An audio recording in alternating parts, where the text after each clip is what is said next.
Karena namanya melawan seorang incumbent, ya semuanya sudah tahu. Kalau matahari mau terbit, tidak ada yang bisa menghalangi. Kalau kami masih dipercaya untuk meneruskan pekerjaan yang belum selesai, insya Allah kami tetap untuk maju lagi dengan niat tujuan untuk menyelesaikan apa yang diharapkan oleh masyarakat Kabupaten Kaur tersebut. Haji Lismidianto SHMH adalah satu di antara tak banyak polisi yang berhasil memenangi kontestasi pilkada dan menjadi kepala daerah. Pada tahun 2020, dia didapuk sebagai Bupati Kaur, Provinsi Bengkulu setelah menang di Pilkada 2019. Namun, karena keputusan Pilkada serentak 2024 membuat periode masa jabatannya lebih pendek, hanya 3,5 tahun. Lantas apa yang akan dikejar Lismidianto di tahun-tahun terakhir periode pertamanya sebagai bupati untuk masyarakat Kaur? Lalu apa pula rencana sang bupati ke depannya? Majukah lagi untuk periode kedua? Inilah bincang eksklusif dengan Bupati Kaur, Haji Lismidianto SHMH.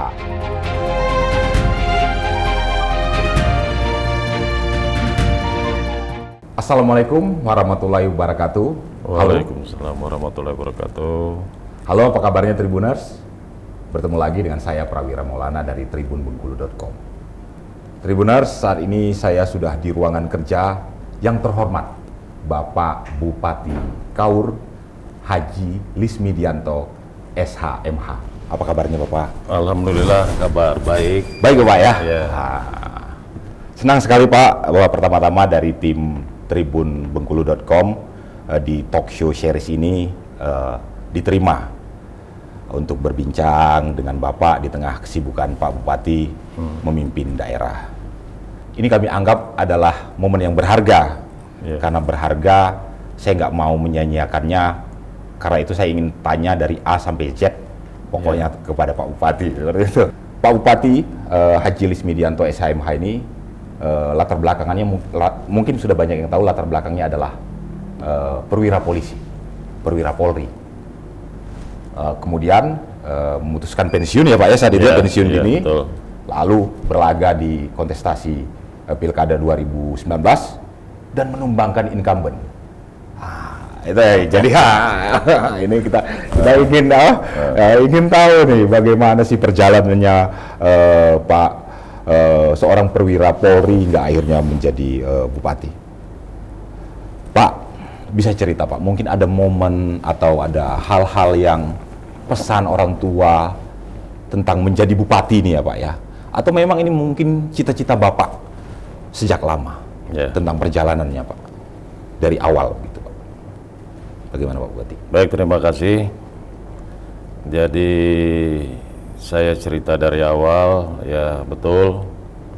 Saya latar belakang saya di kepolisian, merayap dari Bintara. Oh, dari Bintara Pak Ya, Bupati ya? jadi kebetulan dari Bintara, sekolah-sekolah dan selanjut sekolahnya, saya pangkat terakhir AKBP. Ajun Komisaris Besar Polisi. Ya, setelah kita evaluasi ya di dunia kepolisian selama 39 tahun saya mengabdi, 39. dan waktu pensiun sebetulnya masih 3 tahun kurang, 2 tahun 8 bulanan lagi. 2 tahun 8 bulan lagi. Kebetulan waktu itu ya kita sudah pikir-pikir ya, karena mau terjun, mau pensiun dini, ya Pak. dan persyaratan waktu itu harus pensiun dini ya dari KPU. Setelah kita bulat tekad sesuai aturan, kita melalui aturan izin dari pimpinan Kapolda dan sampai Kapolri. Nah, kita betul-betul ingin pensiun dini. Ya, perjalanan panjang mulai dari untuk persyaratan bisa mendaftar minimal 5 kursi, ya Pak. Ya, kita berjuang, dan perjuangan tersebut memang terasa oleh kami ya betul-betul berat, karena namanya melawan seorang incumbent, ya semuanya sudah tahu. Pasti berat Tapi ya, Pak? karena niat dan tekad saya, bagaimana caranya saya mau mencoba untuk beralih ke dunia politik, ya dengan mental kuat tadi. Kalau yang lain ya yang penting bisa mendaftar dulu. Makanya kita dari partai pengusung aja, dari dapatnya itu tinggal 5 kursi, 3 5 partai. kursi ya, 3 partai ya Pak ya? Ya PKB 1 kursi, PAN 2 kursi, dan Demokrat 2 kursi. Alhamdulillah kita bisa mendaftar, dan dengan perkiraan, dengan segala upaya, tidak ada yang bisa menghalangi. Ya kita waktu itu berbicara kalau matahari mau terbit, tidak ada yang bisa menghalangi. Semua kita serahkan kepada yang di atas. Ya, yang penting kita sudah persiapan dan kesiapan untuk menghadapi pilkada tersebut. Kita siap. Alhamdulillah berkat dukungan keluarga, dukungan orang tua, dan seluruh masyarakat di Kabupaten Kaur, kita memenangkan putusan pilkada tersebut. Itu. Jadi di samping memang evaluasi kita mau berpindah ke politis dari aparat penegak hukum, ya sudah.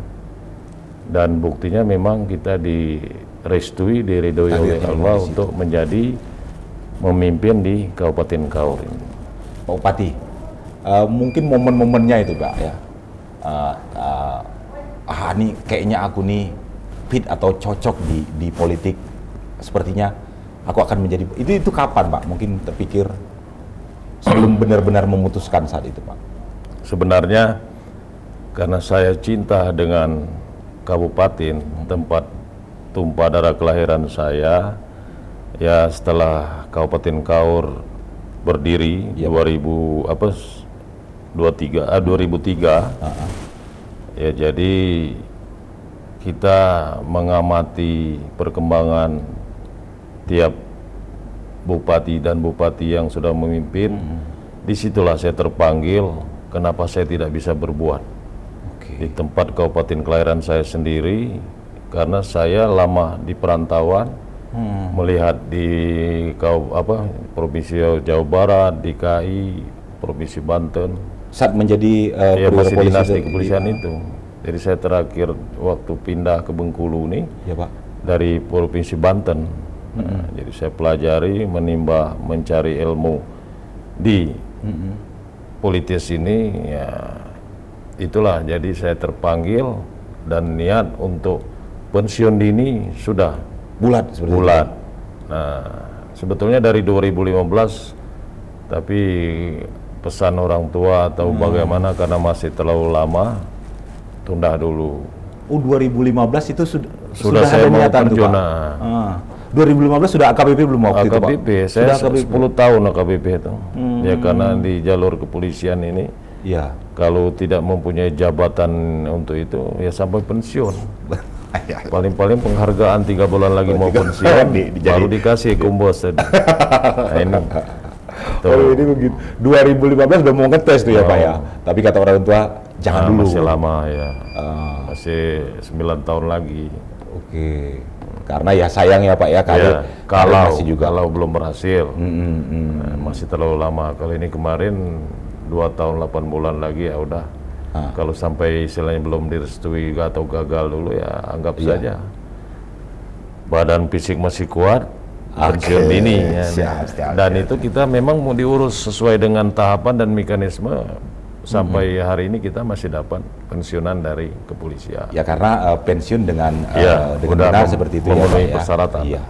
Jadi masih dapat gaji pensiunan Polri ya Pak ya. Sekarang double ini. Gaji pensiun dan gaji polisi. Iya. Ngomong-ngomong soal gaji, sebelumnya kan memang akhirnya Mahkamah Konstitusi memutuskan bahwa gugatan untuk yang pilkada ini ya Pak ya, tentang perpanjangan, Bapak kan termasuk sebagai kepala daerah yang quote and quote ya dirugikan lah karena masa jabatan yang relatif pendek dibanding dengan kepala daerah yang lainnya. Walaupun kemudian ada dispensasi gaji tadi yang katanya akan dirapel lah seperti itu. Tapi ini bukan perkara gaji. Ini menurut saya bagi kepala daerah ini adalah bagaimana cara menuntaskan janji politiknya, Pak. Otomatis Bapak punya waktu yang lebih pendek nih, Iya. 3,5 tahun. Bupati lain punya waktu 5 tahun. Nah, sementara ini udah masuk tahun-tahun masa-masa politik nih, Pak ya. Iya. Ya, sudah punya ancang-ancang seperti itu. Apa ini Pak yang ingin dikejar di periode pertama ini? Legacy yang ingin Bapak berikan kepada masyarakat Kaur khususnya, Pak. Baik, betul itu. Kalau dipikir-pikir kita memang dirugikan. Apalagi sih kita mengetahui undang-undang dari pilkada atau itu tuh belum dirubah, masih 5 tahun. Tapi kebijakan pemerintah kita untuk pemilu pilkada serentak, jadi dihitung-hitung kalau ini cuman 3,5 tahun. 3,5 tahun persis. Ya, Pak. Nah, bagi kami, saya pribadi, saya tidak memikirkan itu. Oke. Yang penting sesuai dengan janji politik saya dengan Adinda Heri dulu. Ya, Pak. Apa yang bisa kami perbuat dengan waktu sesingkat itu, kemarin diganggu oleh Riko Pusing COVID-19. Betul, iya. Makanya yang betul, jujur, kami mulai berangsur dengan apa yang dijanjikan di tahun 2023 ini. Iya, Pak. Jadi intinya di sisa waktu yang diamanahkan kepada kami, saya prinsip apa yang bisa saya perbuat baik sampai mencari ke kementerian di pusat, apa yang bisa ditarik ke Kabupaten Kaur, itu yang kami lakukan. Dan insya Allah di 2021, 22 dan 2023 ini apa diantaranya misalnya daerah blank spot. Oh iya, itu. Udah kita mulai sampai ke kecamatan, terus tower-tower lainnya, dan di bidang kesehatan, bangunan rumah sakit dan segalanya. Rumah sakit sekarang sudah BLOD ya, dan terus lagi janji yang di perkotaan, karena kami dulu ada kata-kata apa itu, Pak? membangun menatah kota, membangun desa. Oke. Jadi kota ini kita tata, diantaranya namanya untuk ciri khas kota Bintohan ini ada alun-alun, dan kami punya pemikiran ada jalan 2 jalur untuk mengetahui ini sudah masuk ibu kota. Oh gitu. Ini sudah tahun ini kami rintis insya Allah, dan kepada masyarakat supaya membantu kelancaran, itu harapan kami. Kami mau buktikan bahwa kami bisa membuat jalan 2 jalur sebagai tanda itu ibu kota Kabupaten Kaur. Kenapa itu begitu penting? Karena asosiasi masyarakat kalau kota harus jalan 2 jalur seperti itu. Di samping kemauan hati masyarakat ini 20 tahun berdiri Kabupaten Kaur ini belum pernah terwujud. Nah itu memang betul. Jadi orang dari Jawa atau dari Bengkulu mau ke Jawa ini mana kota atau ciri-ciri kota Kabupaten Kaur. Nah itulah yang kami mau tunjukkan. Dan di bidang infrastrukturnya ini kami tahu sendiri waktu kami kampanye, Pak, keadaan desa per desa itu. Nah tahun ini kami mulai berangsur di daerah-daerah yang kita rasakan aspal merah istilahnya, bukan Bapak nyebut aspal merah di kecamatan jalan tanah ya Pak ya, sebenarnya Tribuners maksud Pak Bupati adalah jalan tanah ya Bupati. Dulu tuh masih termasuk kata-kata aspal merah.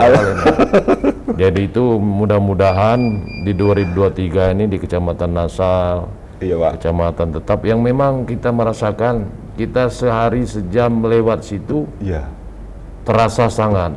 Nah bagaimana kalau masyarakat yang bertahun-tahun di situ. Nah itulah yang kami lakukan. Nah mulai tahun ini tempat-tempat yang kita lewati, kalau dikatakan sebagai kenangan waktu kampanye dulu, Pak. Tahun ini kita mulai. Jadi janji tahun ini akan sudah beres, mulai, dan alhamdulillah anggarannya biarpun belum maksimal sudah kita plotting, tinggal nunggu bergeraknya dari OLP dan tendernya atau bagaimananya bekerja. Dan salah satu juga yang kita lakukan penghubung Kabupaten Kaur dengan Bengkulu Selatan di daerah Kedurang Padangguci. Nah itu dimulai juga. Karena kita menyatukan kan dua kabupaten. Nah, itu dan yang lain-lainnya betul saya memerankan kepala-kepala OPD ini selalu berbuat yang terbaik dan punya motivasi, inovasi, kreasi. Nah ini. Jadi semua kita bisa, apalagi dilakukan dengan sinergi. Nah, ini. Pak, saya dengar ada program janjinya salah satunya untuk menuntaskan blank spot. Ini perkembangannya sejauh ini bagaimana, Pak? Dan yang masalah itu betul, kita memang tadinya saya 3 bulan ini dilantik, itu kami ajukan 8 tiang tower yang sudah terpasang, alhamdulillah 3. Nah sisanya di waktu itu cuman memang disetujui 7 ya, dari 8. Gitu. Dari 8 yang sebelumnya. Karena kita ada kategori dan persyaratan lain di Kabupaten Kaur.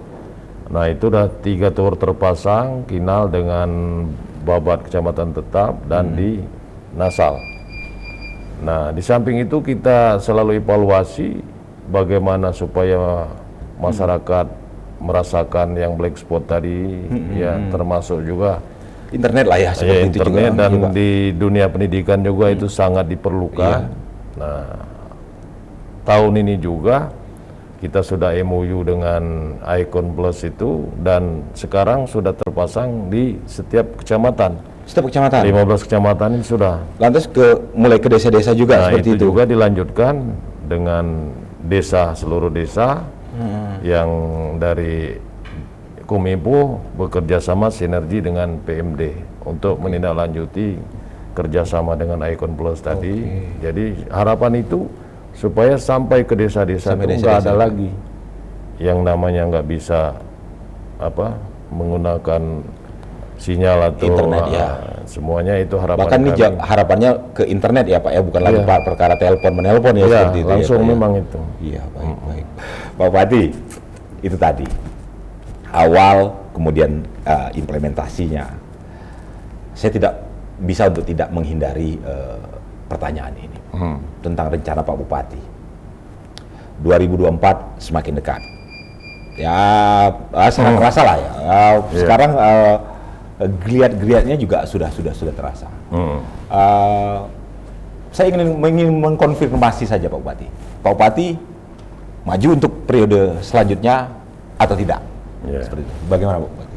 Baik, jadi karena kalau dikatakan suatu perjalanan, Ya Pak. perjalanan panjang tadi kan belum sampai ke tujuan.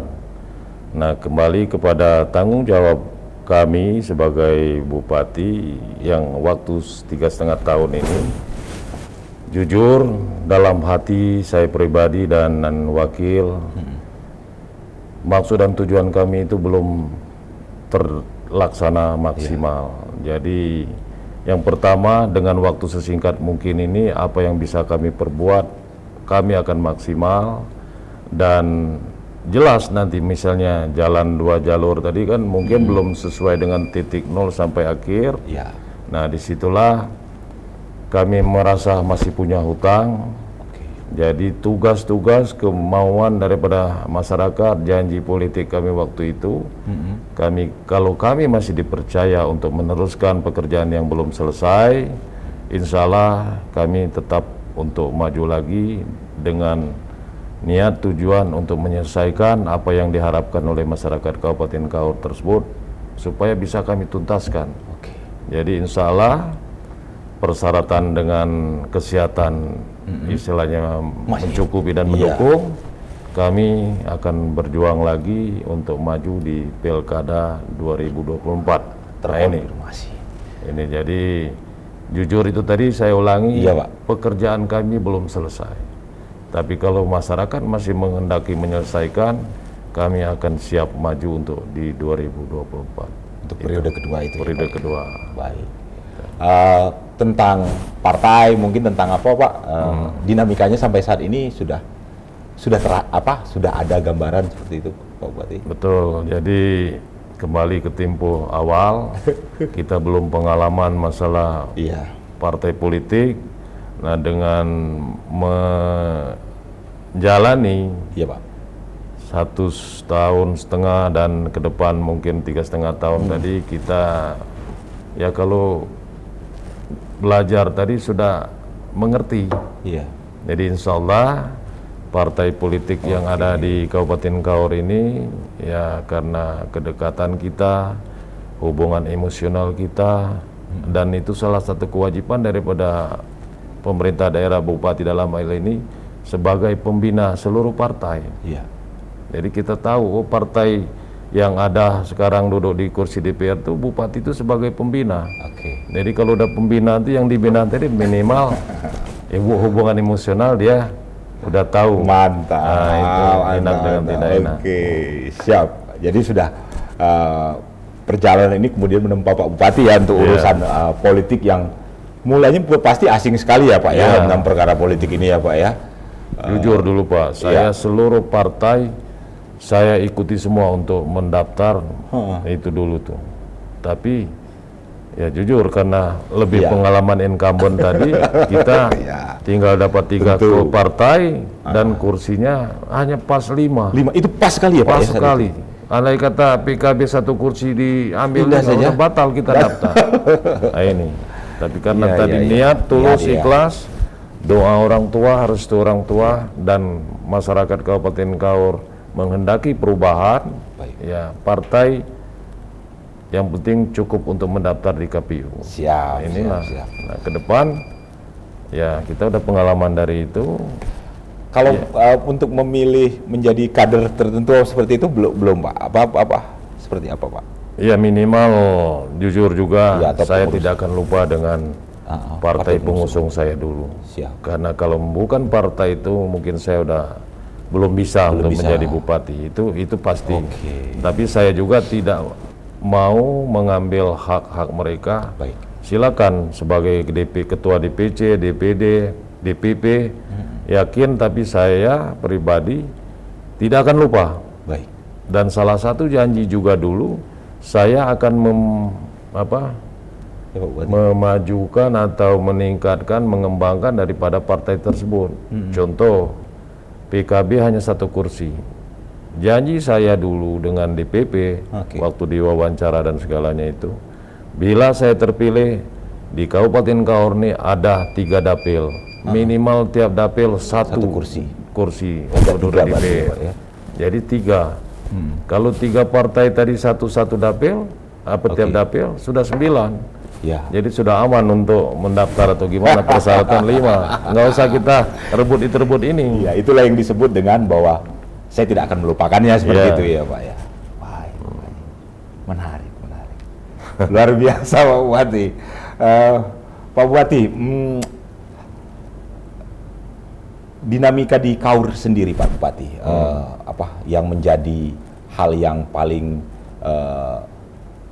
penting di Kaur agar dilihat di mata mungkin kancah regional ataupun nasional, mungkin potensi-potensi apa di Kaur ini yang sebenarnya katakanlah bisa menasional atau mendunia seperti itu. Jadi sesuai dengan slogan kita yaitu berseri, ya bersih, energik dan sejahtera religius tadi. Jadi dari itu kita ya ambil daripada tiap tadi kan bersih minimal tadi kan kita lakukan. Bersih itu menyeluruh. Terus sejahtera tadi itu tujuan, dan energi tadi kan semua giat kita tuh harus gerakannya cepat, tepat waktu minimal, dan segala sesuatu itu yaitu religius tadi kita selalu berdoa dan menyerahkan kepada yang di atas. Dan juga yang namanya religius tadi apa yang di bidang kurang pas pasti di situ sudah mengikat. Namanya religius itu berarti kan kita besar kepada yang di atas tadi sesuai dengan agama masing-masing, namanya religius itu. Nah, program kita ke depan ini prioritas utama sesuai dengan situasi kondisi daerah, yaitu pariwisata karena kaya dengan lautnya, ya terus keindahannya, dan juga di bidang itu sinergi dengan perikanan. Perikanan, nah, iya betul. Dengan itu kita juga sudah lakukan, ya, MOU sudah kita lakukan dengan Kementerian Perikanan Kelautan. Jadi di samping ada yang lain-lain untuk hulu dan sampai hilir daripada perikanan tadi, kita juga memikirkan masyarakat kita. Jadi hasil di antara MOU itu anak-anak nelayan di Kabupaten Kaur sekitarnya ini dikuliahkan gratis. Oh begitu Pak. Udah kita tanda tangan dengan kementerian ya. Terus juga karena perhubungan juga ada laut, udara dan darat. Iya. Kita juga sudah MOU dengan Kementerian Perhubungan, yaitu tahun ini baru 3 yang beasiswa, yang begitu keluar nanti mereka langsung Ikatan mendapat pekerjaan ikatan dinas. Itu kiat-kiat kita. Dan khusus nelayan tadi ini, putra-putri yang ingin kuliah di perikanan kelautan itu dengan tidak ada ini gratis lah. Tempatnya yang terdekat di kita Lampung dan Padang. Nah ini 2 minggu kemarin kita sudah MOU untuk tahun ajaran di habis April nanti sudah mulai itu. Kalau dari perhubungan ikatan dinas tadi sudah 1 tahun. 1 tahun ya, Pak, ya? Udah jalan, udah 3 dari warga Kabupaten Kaur yang duduk di sana. Terus juga di bidang pertanian karena kita kan mayoritas bertani. Nah itu apa persyaratan untuk masyarakat petani tadi di tahun ini kita lumayan bantuan dari Kementerian Pertanian, salah satu kita dongkrak ke atas untuk bagaimana caranya yang bisa disampaikan ke Kabupaten Kaur supaya turun dapat seperti itu ya Pak ya. Jadi itu yang prioritas-prioritas, termasuk juga daripada hasil pertanian perikanan tadi, salah satu pasar enpris di Kabupaten Kaur ini kita tingkatkan. Tahun kemarin sudah, tahap 3 ini turun lagi, kita perjuangkan untuk lebih ditingkatkan. Karena yaitu salah satu mendongkrak, apalagi program pemerintah ini kan menanggulangi, mengatasi inflasi ini secara nasional. Nah kalau tidak dilengkapi dengan sarana prasarana tadi, ya ini tadi. Tapi alhamdulillah dari Kementerian Perdagangan Perindustrian kita dapat lagi untuk tahun ini untuk meningkatkan pembangunan pasar tersebut. Itu salah satunya. Karena kalau nggak ada tempat bertemunya penjual dan pembeli, jadi kendala juga. Jadi Bapak memang sering lobby-lobby ke atas itu seperti itu ya Pak ya? Saya nggak peduli dengan capek dengan apanya, betul, karena kalau nggak begitu evaluasi saya mungkin susah. Jadi namanya Kementerian ABC, dia yang memang ada hubungan untuk ke Kabupaten Kaur, ya saya datangi. Dan kita juga prinsip akan lebih puas kalau langsung ketemu menterinya. Jadi Menteri Pertanian, alhamdulillah DAK-nya tahun ini, Menteri Perikanan sama. DAK tahun ini Kementerian meningkat semua itu.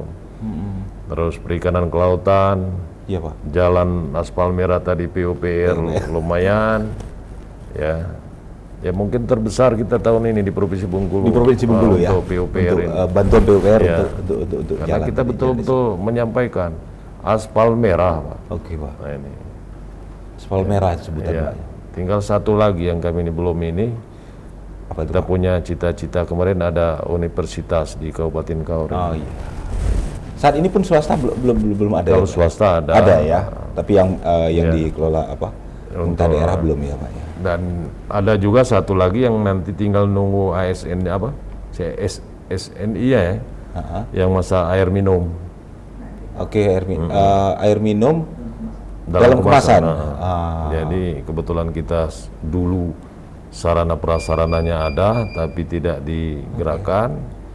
Kita cek and recheck, siap. Rupanya sekarang tinggal itu aja. SNI-nya aja, yang lain-lain sudah siap. Itu nanti dikelola BUMD begitu Pak? Iya, BUMD dan sementara ini kita ke pihak ketiga kan. Pihak ketiga.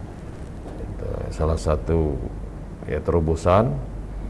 Ya kalau sudah bisa produk disebarluaskan nanti, bantu masyarakat Kabupaten Kaur minimal lebih mudah dan lebih ringan daripada tempat-tempat jualan kemasan yang jauh dari Kabupaten Kaur.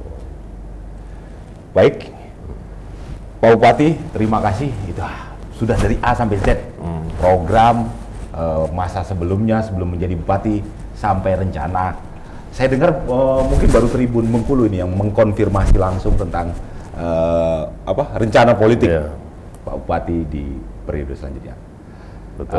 Tribuners, itu tadi wawancara tribunbengkulu.com di talk show series bersama Bupati Kaur, Bapak Haji Lismidianto, SH, MH. Saya Prawira Maulana, pamit undur diri. Wassalamualaikum warahmatullahi wabarakatuh.